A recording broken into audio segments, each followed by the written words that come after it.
Iran અને Israel વચ્ચેના યુદ્ધની જ્વાળાઓ હવે ભારતના ઔદ્યોગિક હબ ગણાતા મોરબી સુધી પહોંચી ચૂકી છે। પેટ્રોલિયમ પ્રોડક્ટ્સમાં સર્જાયેલી અછત અને અચાનક થયેલા ભાવ વધારાએ ઉદ્યોગ જગતની ઊંઘ હરામ કરી દીધી છે।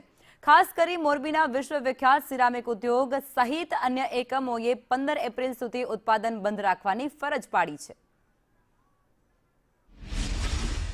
આ મોટું નુકસાન છે આજની તારીખમાં કે જે રોજ મોરબીની અંદર 8 થી 10,000 ગાડીની અવર જવર હતી એ તમામ ઠપ થઈ ગઈ છે। એટલે સ્વાભાવિક છે મોટો ફટકો છે।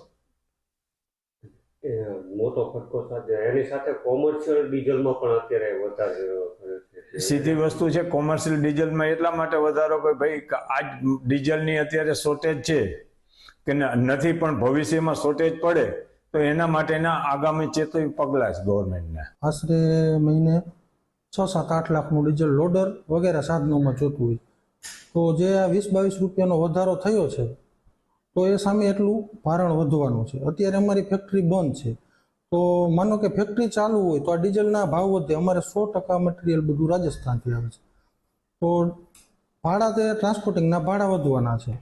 પ્લસ અમે જે અહીંયાથી માલ રેડી કરી અને સામે ફેક્ટરીમાં આપી છીએ તો એનું લોકલ ભાડા જે અત્યારે રનિંગ ચાલુ હોય કે 100 થી 150 રૂપિયાની વચ્ચે લોકલ ભાડા ચાલુ છે, તો ડીઝલના ભાવ વધશે તો એ ભાડામાં પણ વધારો થવાનો છે।